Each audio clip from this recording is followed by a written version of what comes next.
आज हम एक नया टॉपिक स्टार्ट करने जा रहे हैं। जो हमारा टॉपिक है, इस टॉपिक का नाम है इलेक्ट्रिक फील्ड। Electric field. इसके पहले हमने डिस्कस किया था चार्ज, और उसके बाद मैंने डिस्कस किया था कूलॉम्स लॉ। कूलॉम्स लॉ आप पीछे के वीडियो लेक्चर हमारे देख सकते हैं, 2 लेक्चर हैं। अब इसी यूनिट में, फर्स्ट यूनिट में ही हमारा नेक्स्ट टॉपिक है electric field. Electric field for what? Electric field है क्या एक्चुअल में? तो हमने आपको चार्ज में बताया था, यदि कोई भी चार्ज हम कहीं पे स्पेस में रख देते हैं तो अपने अराउंड वो एक फोर्स एक्सर्ट करता है। तो फील्ड का मतलब होता है क्षेत्र, एरिया, जिसका जहां तक इफेक्ट हो उसको हम कहते हैं फील्ड। मान लीजिए हमारे पास एक चार्ज है, यहाँ पे प्लस क्यू चार्ज है, प्लस क्यू चार्ज। अब कोई भी चार्ज है अपने चारों तरफ एक फोर्स एक्सर्ट करता है। क्या एक्सर्ट करता है? Force.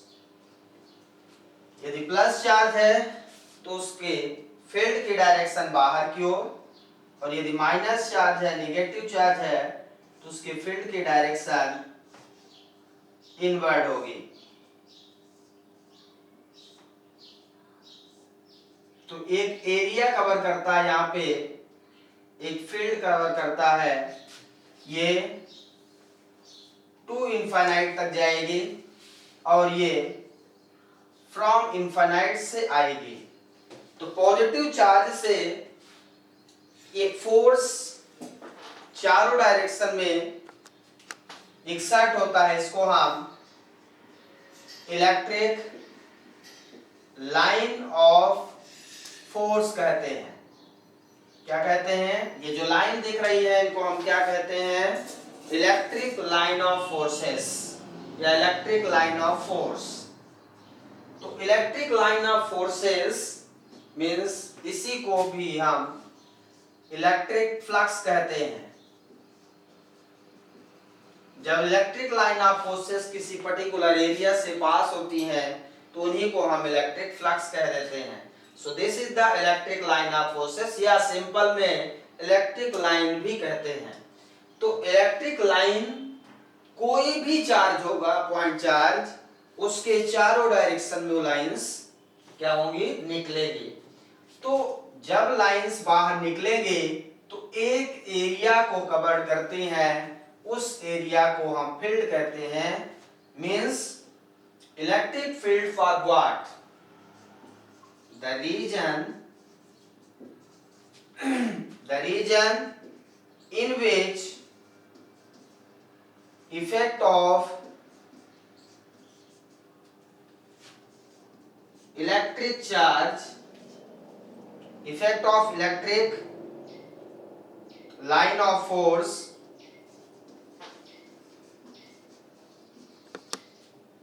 effect of electric line of force is called electric field. वो रीजन,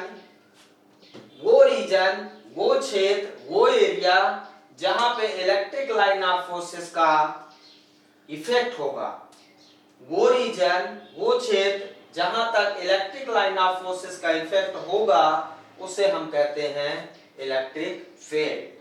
और इलेक्ट्रिक फील्ड के लिए इलेक्ट्रिक चार्ज का होना जरूरी है। यदि कोई पॉजिटिव चार्ज है तो उससे इलेक्ट्रिक लाइन ऑफ फोर्सेस बाहर निकलेंगे, और यदि नेगेटिव चार्ज है तो इन्फिनिटी से उस पे आएंगी। ठीक है? So this is the statement of electric field. अब हम इलेक्ट्रिक फील्ड जब क्रिएट होती है कोई पॉइंट चार्ज रखने पे, तो उसमें और क्या होता है? इलेक्ट्रिक फील्ड जनरेट होने के बाद उस फील्ड की इंटेंसिटी क्या है? उस फील्ड की इंटेंसिटी, जो इलेक्ट्रिक लाइन ऑफ फोर्सेस निकल रही है, इलेक्ट्रिक फील्ड की इंटेंसिटी यहां होगी, यहां होगी, यहां होगी, और यदि हर जगह होगी तो इंटेंसिटी कुछ कहीं ज्यादा होगी, कहीं कम होगी। जैसे हम यहाँ पे खड़े हैं तो हमारी आवाज इस रूम में लाउडली जा रही है, लेकिन कुछ दूर बाद हमारी जो आवाज है वो धीरे धीरे घटती जाएगी और एक टाइम के बाद हमारी आवाज सुनाई नहीं देगी। मीन्स हमारी जो साउंड है वो साउंड का इंटेंसिटी जो है वो कितनी है और कितनी दूर तक है। इसी तरह, बिल्कुल इसी तरह से जब एक चार्ज रखा हुआ है तो उसके चारों तरफ एक फोर्स एक्सर्ट होता है, वो फोर्स कितनी दूर तक होगा और कितना ज्यादा चार्ज के पास में उसकी इंटेंसिटी में उस फोर्स का एग्जिस्टेंस बहुत ज्यादा होगा। जैसे जैसे डिस्टेंस बढ़ेगी उसकी इंटेंसिटी घटेगी। मींस डिस्टेंस के रिस्पेक्ट में इंटेंसिटी हमारी क्या होगी, डिक्रीज होगी। बिल्कुल जैसे आपने मैग्नेट देखा होगा, दो मैग्नेट को यदि हम पास में लाएं अनलाइक पोल्स, तो वो एक दूसरे को जैसे ही पास में लाते हैं, बहुत पास में लाते हैं तो बहुत तेजी से उसमें एक फोर्स एक्सर्ट होता है, जब उसको दूर कर देते हैं तो फोर्स समझ में नहीं आता। इसका मतलब जितना पास लाएंगे उसमें एक फोर्स का एग्जिस्टेंस बहुत तेजी से होगा। इसका मतलब पास में जो हमारी इंटेंसिटी है वो बहुत ज्यादा होगी। तो हम इसको इंटेंसिटी को समझने के लिए इलेक्ट्रिक फील्ड का होना जरूरी है। तो इलेक्ट्रिक फील्ड इंटेंसिटी, इंटेंसिटी का मतलब होता है तीव्रता से इसकी इंटेंसिटी कहां पे ज्यादा होगी। तो इसकी डेफिनेशन है the ratio of electric force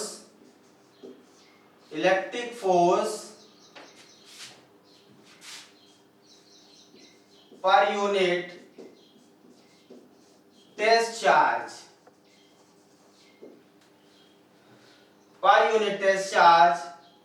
is called electric field intensity. It's called electric field intensity.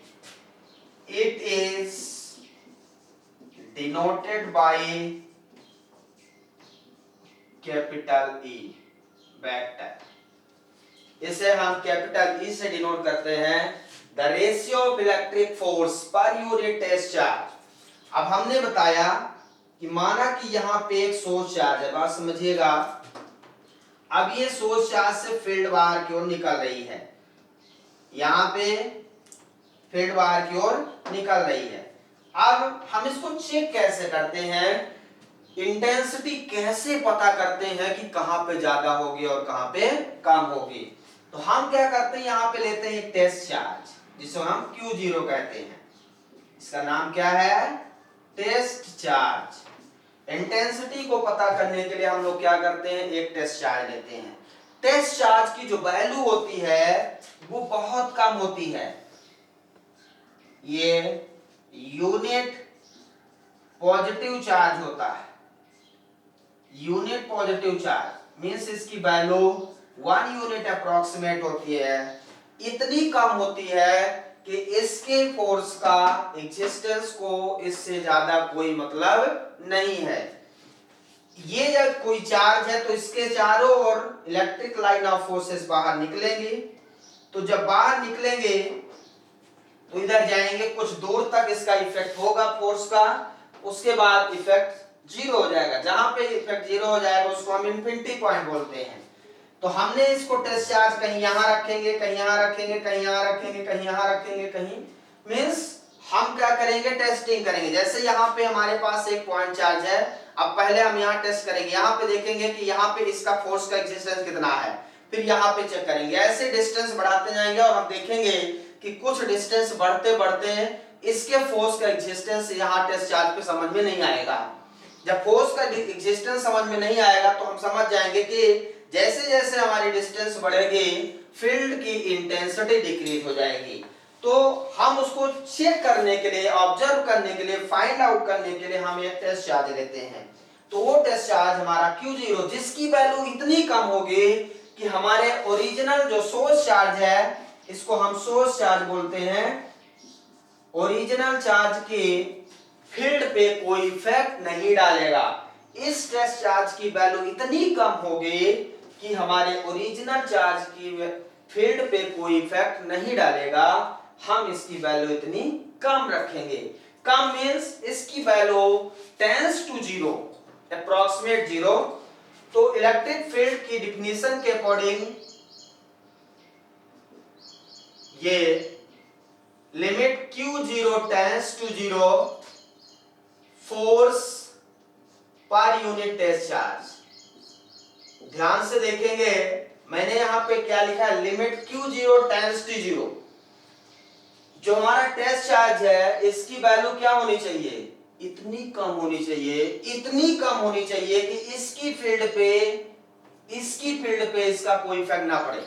मान लीजिए इसकी हम वैल्यू ज्यादा रख दें, समझिए बात को, यदि इसकी वैल्यू हम ज्यादा रख दें तो इसके कारण जो फील्ड प्रोड्यूस होगी तो इसके कारण भी फील्ड प्रोड्यूस होगी, इसके कारण भी फील्ड प्रोड्यूस होगी।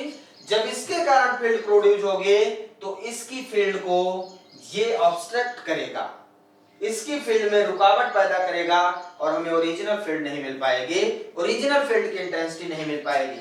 जिस कारण से यदि इसकी फील्ड की इंटेंसिटी, फील्ड इसकी वैल्यू, टेस्ट चार्ज की वैल्यू यदि हम बहुत कम रख दें तो इसकी फील्ड नेग्लिजिबल होगी। फील्ड क्या होगी, नेग्लिजिबल होगी। इसका मतलब उसकी फील्ड का इफेक्ट नहीं होगा, केवल इसकी फील्ड का इफेक्ट होगा और यहां पे हम फाइंड आउट कर लेंगे।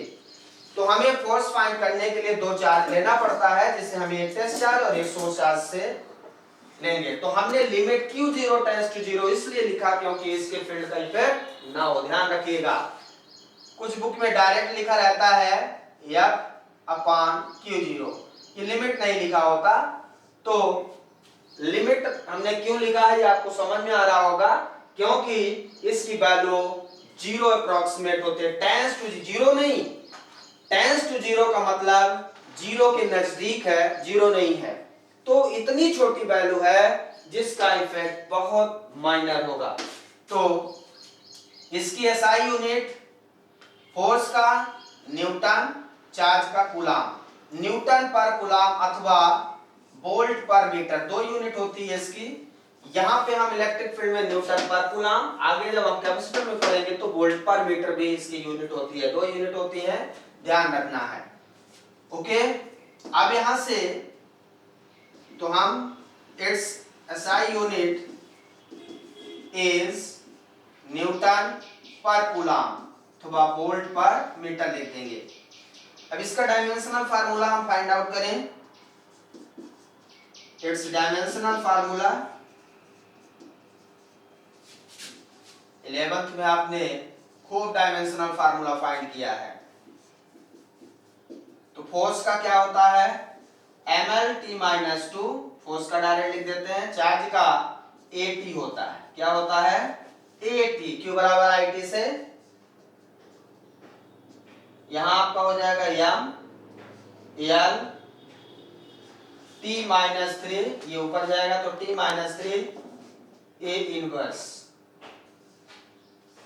E equal to mlt-3 a inverse. ये हमारा आ जाएगा dimensional formula of electric field. Field समझ में आ गया सबको।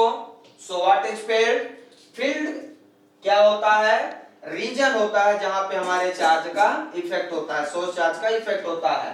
और इंटेंसिटी क्या होती है कि उस फोर्स, जो फोर्स एक्सर्ट हो रहा है हमारे सोर्स चार्ज से, तो उस जो फील्ड एक्सर्ट हो रही है उस फील्ड की इंटेंसिटी कहां कितनी है, कहां ज्यादा है कहां कम है, ये हमारा बताता है electric field.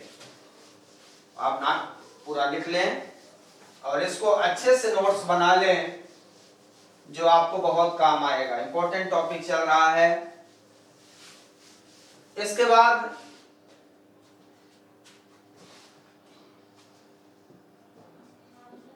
Electric line of force,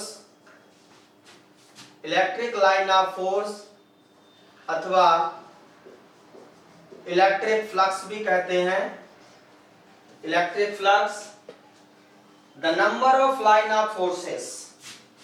देखिए किसी सरफेस से जितनी लाइन ऑफ फोर्सेस पास होती हैं, इलेक्ट्रिक लाइन ऑफ फोर्सेस किसी सरफेस से जितनी पास होती हैं तो इसकी डिफिनेशन क्या होगी? The number electric line of force और इलेक्ट्रिक फ्लक्स की डिफिनेशन क्या हम लिखेंगे? The number of line of forces, the number of line of forces passing normally through the surface area,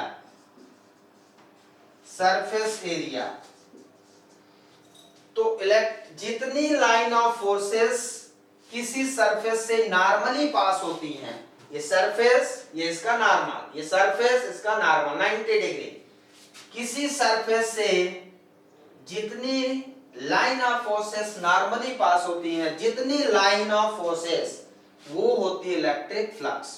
तो यहाँ पे there are 3 electric line of forces, so electric flux 3। तो इसको हम, इसकी सरफेस को हम यदि डेल्टा एस लिखें, सरफेस वेक्टर क्वांटिटी है, तो इलेक्ट्रिक लाइन ऑफ फ्लक्स को हम फाई से डिनोट करते हैं। It is denoted by phi, किससे डिनोट करते हैं? फाई से। तो delta phi equal to A dot delta S. Delta phi जितने डिफरेंशियल सरफेस एरिया से लाइन ऑफ फोर्सेस पास होती हैं, उसको हम ई डॉट टी एस कहते हैं। ठीक है।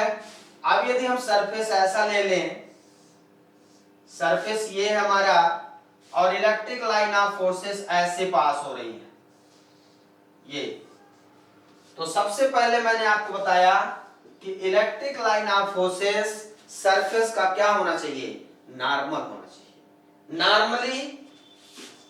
Normally through the surface area. अब ये नॉर्मल नहीं है, ये इंक्लाइंड है। ये क्या है? इंक्लाइंड है। तो हमें क्या करना है? इसको नॉर्मली करने के लिए ई को रिजॉल्व करना है।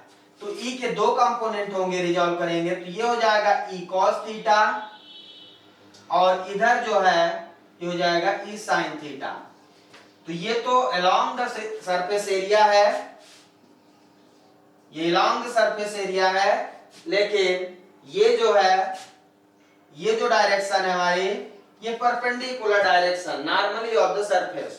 तो यहां से जो हमारा फील्ड होगा डेल्टा फाई इक्वल टू, यहां हो जाएगा ई कॉस थीटा और delta S.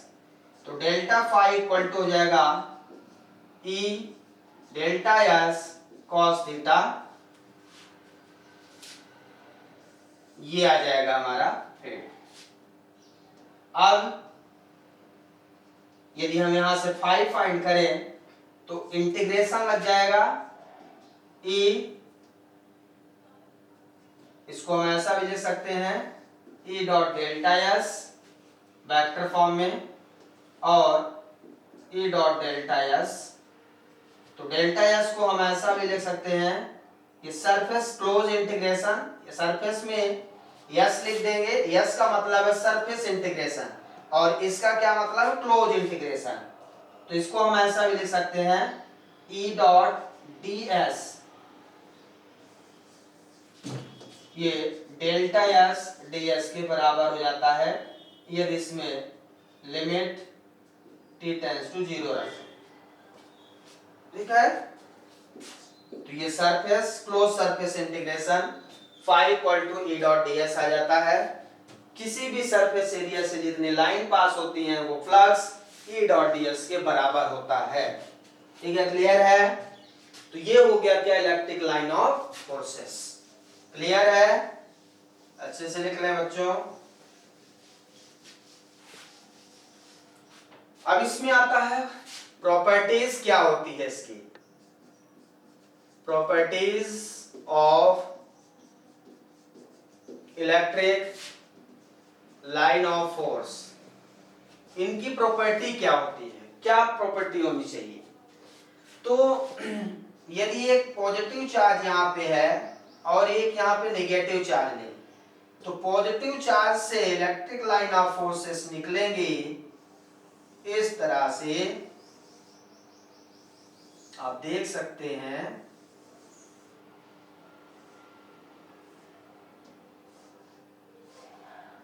This is the direction.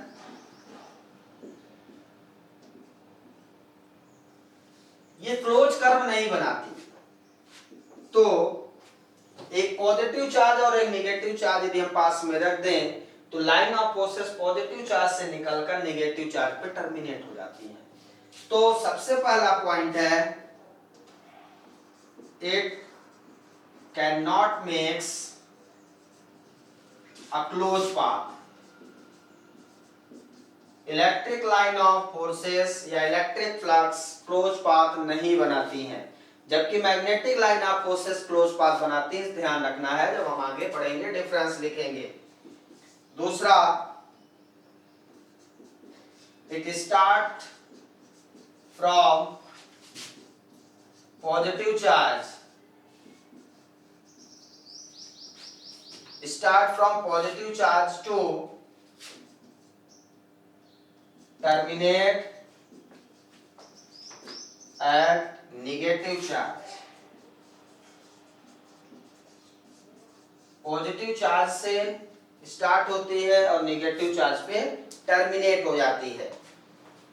तीसरा, अब यहाँ फील्ड की डायरेक्शन, जो हमारी इलेक्ट्रिक फील्ड की डायरेक्शन है वो एवरी पॉइंट पे टेंजेंशियली होती है। आप देख सकते हैं ये फील्ड की डायरेक्शन, यहाँ पे फील्ड की डायरेक्शन ये है, यहाँ पे ये है। The direction of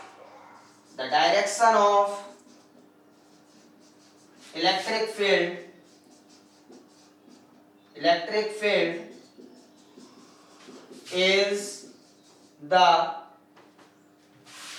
is the tangent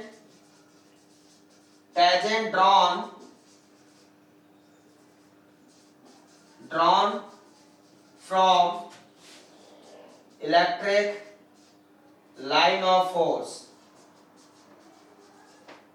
तो हमें किसी पॉइंट पे फील्ड के डायरेक्शन पता करना है। यदि मुझे इस पॉइंट पे फील्ड की डायरेक्शन पता करना हो तो इसका हम टेंजेंट ड्रा कर दें। यदि मुझे इस पॉइंट पे फील्ड की डायरेक्शन पता करना हो तो उसकी डायरेक्शन टेंजेंट ड्रा कर दें। यहाँ पे पता करना मींस किसी भी पॉइंट पे हमें फील्ड की डायरेक्शन पता करना हो तो उस लाइन पे हम क्या कर दें, टेंजेंट ड्रा कर दें। तो टेंजेंट ड्रा करने से हमें उस पॉइंट पे, पर्टिकुलर पॉइंट पे इलेक्ट्रिक फील्ड की क्या मिल जाती है, डायरेक्शन। इंपॉर्टेंट पॉइंट है, इनको आप लिख लें, बहुत इंपॉर्टेंट पॉइंट है। सभी पॉइंट हमेशा पेपर में properties of electric line of forces पूछे जाते हैं। फोर्थ पॉइंट है, electric line of forces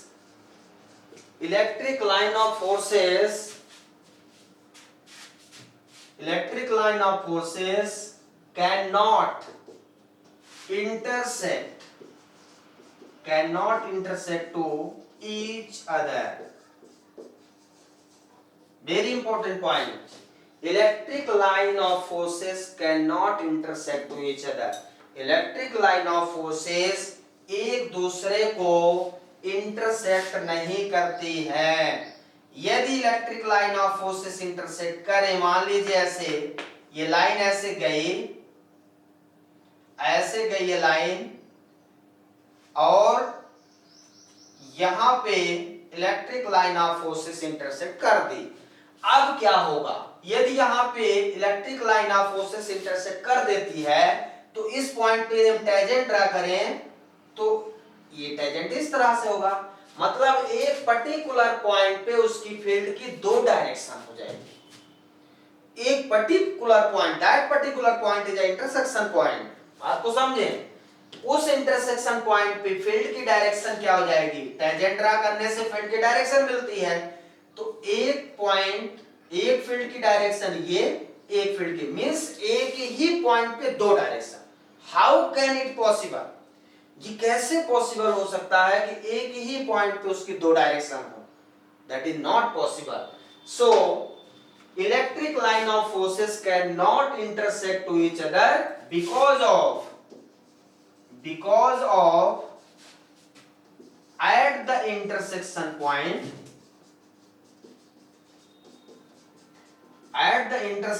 point there is two direction is possible, which is not possible. उसके इंटरसेक्शन पॉइंट पे दो direction, two direction is possible, दो direction हो जाती है जो कि पॉसिबल नहीं है. आप देख सकते हैं यदि इलेक्ट्रिक लाइन ऑफ फोर्सेस किसी पर्टिकुलर पॉइंट पे कट करती हैं तो वहां पे दो फील्ड की डायरेक्शन हो जाती है जो पॉसिबल नहीं है. किसी एक पॉइंट पे दो डायरेक्शन कैसे संभव है? एक ही डायरेक्शन. तो ऐसा नहीं हो सकता कि इलेक्ट्रिक लाइन ऑफ फोर्सेस एक दूसरे को इंटरसेक्ट करें. इंपॉर्टेंट पॉइंट है, means electric line of forces एक दूसरे को इंटरसेक्ट नहीं कर सकती हैं. Next point, the electric line of forces cannot passes through the conductor. Electric line of forces conductor को पास नहीं कर सकती है क्योंकि because of within the conductor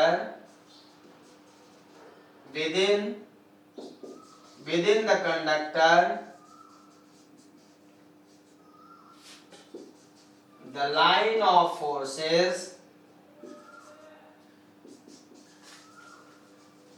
will be zero. ध्यान रखना है किसी कंडक्टर के अंदर electric line of forces zero होती हैं. इस बात को विशेष ध्यान देना है. मान लीजिए कोई कंडक्टर है, यहाँ हमने चार्ज रख दिया. अब यहाँ से लाइन ऑफ फोर्सेस जब इस कंडक्टर से पास होंगे तो इधर नहीं जा पाएंगे. यदि यहाँ चार्ज है तो इसको क्रॉस करके फील्ड लाइन यहाँ नहीं आ पाएंगे क्योंकि इसके अंदर कंडक्टर उसको एब्जॉर्ब कर लेता है, फील्ड को जीरो कर देता है. और यदि कोई इंसुलेटर है तो वो पास होने देगा. लेकिन ध्यान रखना है कि यहाँ कोई चार्ज रखा हो और यहाँ पे हम कंडक्टर लगा दें तो इसके नीचे की फील्ड पूरी जीरो हो जाएगी. जैसे आप समझ सकते हैं, मान लीजिए हमने कंडक्टर ये है और यहाँ पे मैंने एक प्लस चार्ज रखा है. ये क्या है? हमारा कंडक्टर है. क्या है? कंडक्टर. अब यहां से लाइन ऑफ फोर्सेस निकलेंगे, इस तरह से लाइन ऑफ फोर्सेस निकलेंगे ऐसे. अब ये कंडक्टर के बाहर मींस इस साइड में बाहर की ओर ये लाइन ऑफ फोर्सेस नहीं निकल पाएंगी. कंडक्टर क्या करेगा? इसकी फील्ड को यहाँ पे जीरो कर देगा. तो कंडक्टर के बाहर इलेक्ट्रिक लाइन ऑफ फोर्सेस नहीं निकल सकती हैं, कंडक्टर उसको जीरो कर देता है. इंसुलेटर हो तो पूरा निकल जाएंगे. ठीक है. So this is the very most important property of electric line of forces. There are 5 properties. It cannot make a closed path. Closed path का मतलब है कि जिस पॉइंट से हम स्टार्ट करें क्या हम उसी पॉइंट पे आ रहे हैं? ऐसा नहीं है. इसका मतलब electric line of forces close path नहीं बनाती हैं. क्लोज पाथ का मतलब यदि यहां से चले तो घूमकर यहाँ पे आ जाएं तो वो क्लोज पाथ होगा, लेकिन यहाँ पे ऐसा संभव नहीं है. It start from positive charge to terminate at negative charge. ये स्टार्ट पॉजिटिव चार्ज से हमेशा होती है लाइंस और नेगेटिव चार्ज पे टर्मिनेट होती है हमेशा. ये ध्यान रखना है. डायरेक्शन टेंजेंट ड्रा कर लें और इलेक्ट्रिक फील्ड की डायरेक्शन मिल जाएगी और ये इंटरसेक्ट नहीं कर सकती हैं. So this is the most important point about electric line of forces या electric flux. Next topic electric dipole. Electric dipole जैसा कि नाम से ही समझ में आता है, डाइपोल। डाई मीन्स दो, डाई मीन्स टू, तो डाइपोल का मतलब होता है two poles equal, two poles equal in magnitude, two poles equal in magnitude but opposite in nature। Opposite in nature का मतलब एक पॉजिटिव और दूसरा नेगेटिव। तो एक पॉजिटिव चार्ज होगा, यदि एक पॉजिटिव चार्ज है और दूसरा negative, two poles equal in magnitude but opposite in nature are placed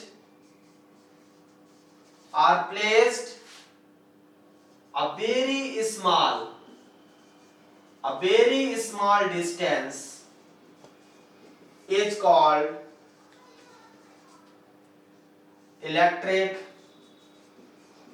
dipole. ध्यान रखना है, most important, two poles equal in magnitude but opposite in nature are placed a very small distance is called electric dipole। तो माना कि हमारे पास एक charge है plus Q और एक चार्ज है minus Q, very small distance, these small distance are called electric dipole length. इसको हम कहते हैं dipole length. These very small length is called dipole length. ये बहुत कम होती है, इतनी कम होती है कि डाइपोल क्रिएट करता है। डाइपोल क्रिएट करता है मीन्स इसकी लेंथ नेग्लिजिबल, बहुत कम, वेरी स्मॉल, बहुत कम होती है। डाइपोल पोलर और नॉन पोलर, पोलर जो होते हैं उनमें पोल क्रिएट होता है, नॉन पोलर जो होते हैं उसमें पोल क्रिएट नहीं होता। पोलर में जैसे ये पोलर हमारा है, तो पोलर में जैसे H2O हो गया, HCl हो गया, H2O हो गया, HCl हो गया, इस तरह से HCl जैसे हमारा HCl का मतलब है, यदि HCl है तो ये H प्लस Cl माइनस में ब्रेक होता है। तो डाइपोल तब बनता है जिसमें से एक पॉजिटिव आयंस और दूसरा नेगेटिव आयन क्रिएट हो। पॉजिटिव आयन और नेगेटिव आयंस क्रिएट होते हैं और उनमें इतना ज्यादा कांटेक्ट रहता है कि उनमें जो डिस्टेंस होती है हाइड्रोक्लोरिक एसिड में वो ना के बराबर होती है, उसको कहते हैं डाइपोल, दैट इज पोलर।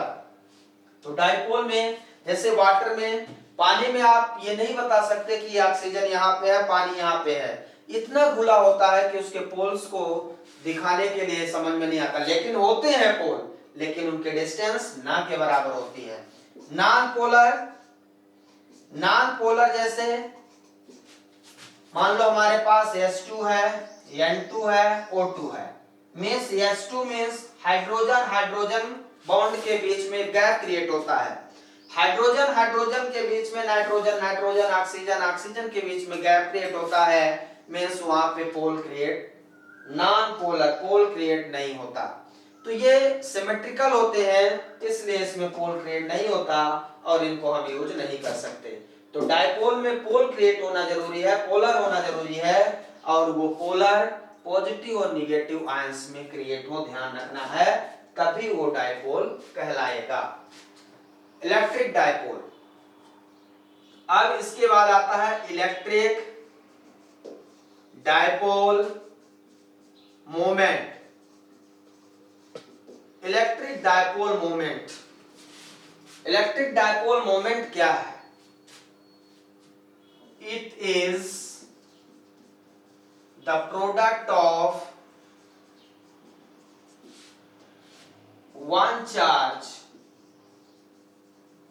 कोई भी वन चार्ज इसमें से लें इलेक्ट्रिक डायपोल का, वन चार्ज एंड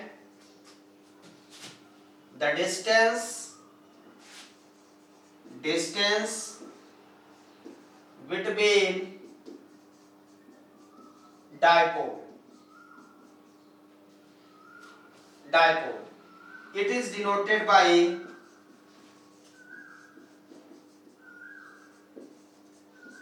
P और ये वेक्टर फॉर्म में होता है। It is vector quantity.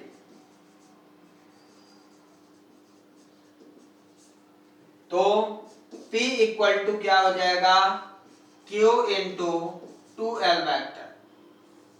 P equal to Q, product of one charge product, it is the product of one charge, dipole में से एक चार्ज, one charge and the distance between dipole. तो डिस्टेंस बिटवीन डायपोल क्या है? 2L। तो Q into 2L क्या हो जाएगा हमारा? Dipole moment. Okay, so dipole में moment P equal to Q into 2L। इसके SI यूनिट क्या हो जाएगी? ध्यान रखें, ये कूलम और ये लेंथ की यूनिट, SI यूनिट मीटर। तो कूलम मीटर, इसके SI यूनिट हो जाएगी कूलम मीटर। क्लियर है? So this is the dipole moment. अब इसमें डायपोल मोमेंट की डायरेक्शन क्या होगी? द डायरेक्शन, क्योंकि ये वेक्टर क्वांटिटी है, the direction of dipole moment is negative charge to positive charge। Negative charge से पॉजिटिव चार्ज की डायरेक्शन डायपोल मोमेंट की डायरेक्शन होगी। डायपोल मोमेंट एक वेक्टर क्वांटिटी है जिस कारण से ये इसकी डायरेक्शन होगी। तो इसको इंपॉर्टेंट टॉपिक है, राइट डाउन कर लें।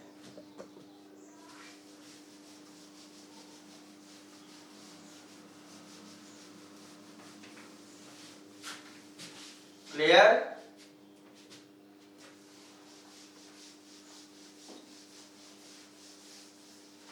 अब बात करेंगे electric field intensity due to dipole. अब हम फील्ड फाइंड करेंगे।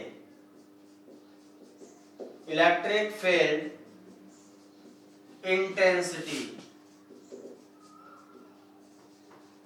Due to dipole. Electric field intensity due to dipole, electric field intensity find करने के लिए हमारे पास दो मेथड है। पहले इसमें है एक्सियल पोजीशन,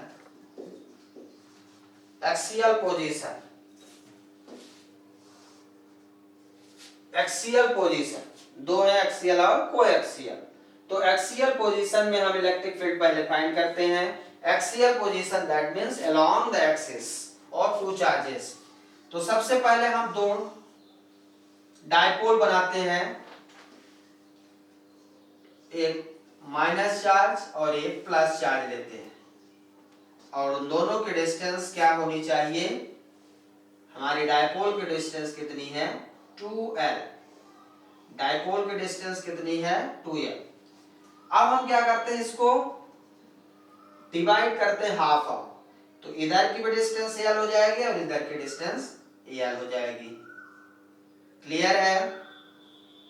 इधर की डिस्टेंस क्या हो जाएगी? L, और इधर की भी डिस्टेंस क्या हो जाएगी? L। अब फील्ड इंटेंसिटी एक वेक्टर क्वांटिटी है, तो हम ये जानना चाहते हैं कि इलेक्ट्रिक फील्ड की डायरेक्शन क्या होगी। इलेक्ट्रिक फील्ड की डायरेक्शन एक पॉइंट P कंसीडर करते हैं जहां पे हमें फील्ड फाइंड करना है। तो पॉजिटिव चार्ज और नेगेटिव चार्ज, ये नेगेटिव चार्ज है नेगेटिव चार्ज के कारण इसकी फील्ड के डायरेक्शन और पॉजिटिव चार्ज के कारण बाहर की ओर। तो हम पहले पॉजिटिव चार्ज के कारण फील्ड ले लेते हैं, जिसको हम वेक्टर E1 से डिनोट करेंगे। तो प्लस चार्ज के कारण फील्ड की डायरेक्शन बाहर। आप देख सकते हैं यदि प्लस क्यू चार्ज है तो इसमें फील्ड कैसे रहती है, बाहर की ओर जाएगी। तो बाहर की ओर जाएगी तो हमने एक पॉइंट भी यहाँ कंसीडर किया, इनमें से बाहर की ओर प्लस क्यू चार्ज, और यदि ये माइनस चार्ज है तो बाहर से अंदर की ओर, मींस बाहर से अंदर की ओर यहाँ पे आएगी।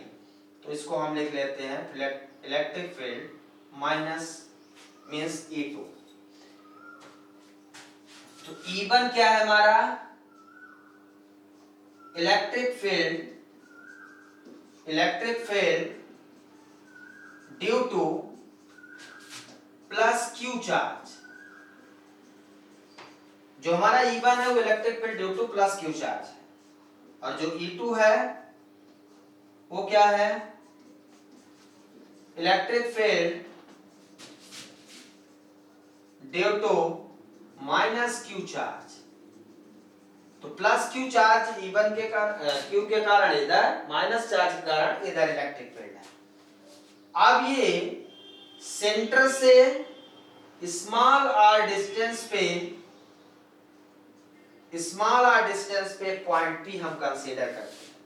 Consider a point P which are present a small distance from the dipole center. We want to calculate the electric field intensity at the point P. हमें इलेक्ट्रिक फील्ड इंटेंसिटी कहीं पे भी फाइंड करना है, बट ये axial है तो हमें along the axis फाइंड करना है, ये ध्यान रखना है। along the axis means इधर या इधर, पर डायरेक्शन के अकॉर्डिंग हमें इधर फाइंड करना है। तो along the axis हमें फाइंड करना है, इसलिए हमने एक्सिस पे एक पॉइंट P कंसीडर किया है। अब electric field intensity due to plus Q charge. तो प्लस क्यू चार्ज मींस एक पॉइंट चार्ज की इलेक्ट्रिक फील्ड इंटेंसिटी क्या होती है, electric field intensity due two point charge क्या होती है, 1/4 pi epsilon 0 Q by R square. क्या होती है, Q बाई R स्क्वायर। तो ध्यान से देखें, इसको यदि हम A पॉइंट ले लें, इसको B पॉइंट ले लें, तो यहां पे हम इसकी डायरेक्शन क्या है, यहां से लेके यहां तक के डिस्टेंस को मैंने क्या माना है, सेंटर से लेके P पॉइंट तक की डिस्टेंस R है। तो दोनों चार्ज से डिस्टेंस हमें चाहिए, दोनों चार्ज से हमें P पॉइंट तक की डिस्टेंस चाहिए। तो आप बताइए यहां से लेके यहां तक की डिस्टेंस क्या है, R है। डायपोल की डिस्टेंस 2L है, तो हमें चाहिए ये डिस्टेंस। तो हमारी ये पूरी डिस्टेंस कितनी है, R। R में से ये माइनस करते हैं, ये कितना है, L। तो R माइनस L, ये हमारी डिस्टेंस आ जाएगी P पॉइंट तक की। फिर हमें चाहिए माइनस Q से यहां तक की डिस्टेंस, तो यहां से यहां तक R है, और उसमें हम क्या कर दें, प्लस L कर दें। तो यहां से यहां R प्लस L हमारी डिस्टेंस क्या आ जाएगी, R प्लस L हमारी किसकी डिस्टेंस हो जाएगी, माइनस Q से P पॉइंट तक की। तो हमें डिस्टेंस भी चाहिए, हमें उस चार्ज से लेके उस पॉइंट तक की डिस्टेंस चाहिए जहां पे हमें इलेक्ट्रिक फील्ड फाइंड करना है।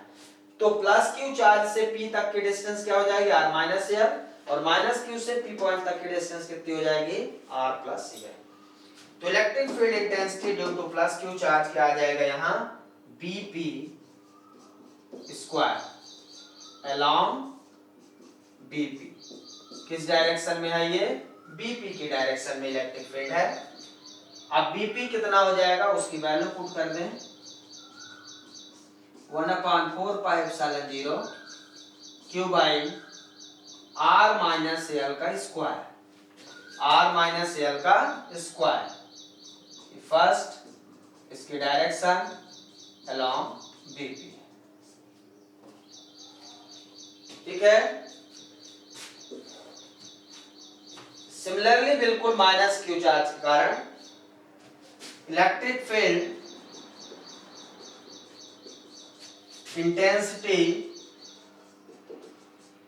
Due to minus Q charge. अब माइनस क्यू चार्ज कारण इलेक्ट्रिक फील्ड यहां से इस पॉइंट तक, तो E2 माइनस क्यू के कारण फील्ड जो जनरेटर है E2 1/4πε0 Q बाई यहां से लेके यहां तक की डिस्टेंस AP स्क्वायर, इसको लिखेंगे along। अब इसकी E2 की जो डायरेक्शन है ये इधर है, तो PA along PA vector along PA vector, P से A की ओर डायरेक्शन है इसकी।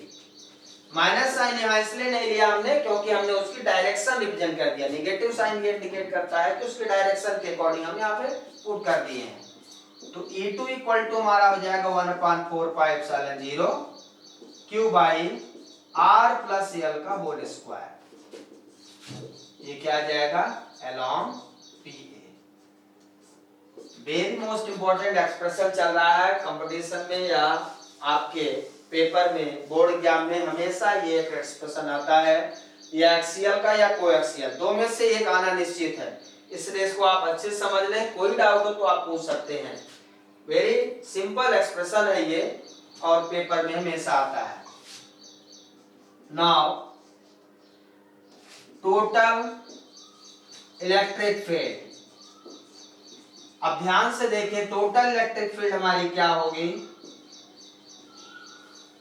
टोटल इलेक्ट्रिक फील्ड जो हमारी E होगी, आप बताइए electric field plus Q charge के कारण इस पॉइंट P पे ज्यादा होगी कि माइनस क्यू के कारण। जो चार्ज उस पॉइंट P के जितना पास होगा उसकी फील्ड उतनी ज्यादा होगी। ये पॉइंट P है, इस पे प्लस क्यू के कारण इस पे फील्ड ज्यादा होगा। इस प्लस क्यू के कारण कौन सी फील्ड है E1, माइनस क्यू के कारण कौन सी फील्ड है E2। इसका मतलब इसको हम लिख सकते हैं अपोजिट डायरेक्शन है तो E1 माइनस E2 लिखेंगे। हमने E1 माइनस E2 क्यों लिखा, समझ में आया क्या? प्लस क्यू के चार्ज के कारण, प्लस क्यू चार्ज के कारण पॉइंट P पे फील्ड ज्यादा है क्योंकि ये चार्ज पास में है P के, और माइनस क्यू के कारण इस पे फील्ड कम होगा। भाई जो ज्यादा दूर है उसकी फील्ड कम होगी, इंटेंसिटी कम होगी। और E1 और E2 अपोजिट डायरेक्शन में, इसलिए E1 माइनस E2। अब यहां से देखें vector equal to value put कर दें 1/4πε0 Q by R minus L whole square minus 1/4πε0 Q by R plus L का होल स्क्वायर। तो यहां से 4πε0 कॉमन ले लें, Q अपान अंदर बचेगा 1/R minus L minus 1/R plus L whole square. अब इस एक्सप्रेशन को सॉल्व करते हैं यहां पे।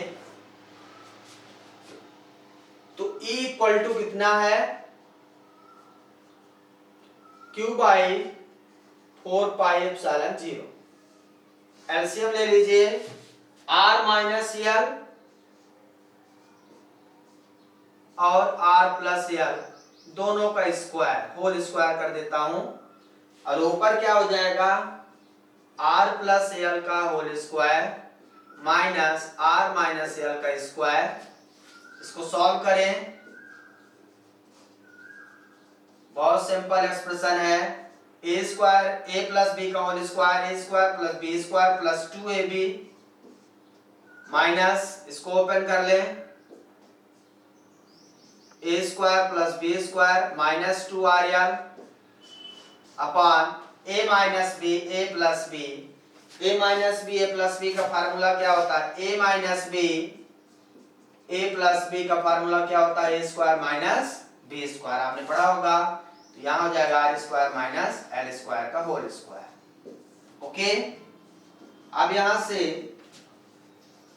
q अपान 4πε0, इसको ओपन कर लें, r square plus l square plus 2rl minus r square minus l square minus minus plus 2rl upon R square minus L square का whole square, R square cancel, L square cancel, तो electric field कितनी आ जाएगी, Q upon 4 pi epsilon 0, ये हो जाएगा 4 R L upon R square minus L square का whole square. अब इसको हम चेंज कर लें 1 upon 4 pi epsilon 0 dipole moment के टर्म में, तो ये हो जाएगा Q into 2L, Q into 2L बचा कितना 2R upon R square minus L square का होल स्क्वायर। अब ये क्या है, डायपोल मोमेंट, तो डायपोल मोमेंट की वैल्यू रख दें। ये क्या है, Q इंटू 2L क्या होता है, डायपोल मोमेंट, पीछे बता चुके हैं। तो ये हो जाएगा P, डायपोल मोमेंट को हम P से डिनोट करते हैं upon R square minus L square का होल स्क्वायर इंटू 2R बचा है अभी। अब यहाँ पे ये तो एक्सप्रेशन आ गया। अब मैंने आपको बताया था कि जो R है और जो L है, ध्यान से समझें, ये हमारा R डिस्टेंस है जो P पॉइंट तक की डिस्टेंस, और जो 2L है डायपोल की डिस्टेंस है। 2L किसकी डिस्टेंस है, dipole minus charge plus charge के बीच की डिस्टेंस 2L है। अब मैंने आपको बताया था जो डायपोल की डिस्टेंस 2L है वो निग्लिजिबल है, बहुत कम है, इतना कम है कि उसके डायपोल को आप देख नहीं सकते कि अलग अलग है क्या। जब 2L बहुत कम है तो L उसका हाफ है, वो तो और बहुत कम हो जाएगा, 2L का हाफ तो और बहुत कम हो जाएगा, जिस कारण से मैं R के रिस्पेक्ट में, R तो बहुत ज्यादा है, क्योंकि यदि यहां चार्ज है तो R तो इतना दूर हो सकता है, R तो हमें फील्ड यहां तक की फाइंड, R इतना है, R जो है इतना दूर है, अब डायपोल यहीं पे है, दोनों पोल इकट्ठा है, तो इसके रिस्पेक्ट में ये पोल तो निग्लिजिबल है। तो यहां पे अब ध्यान देने योग्य बात है, इसको मिटा देता हूं।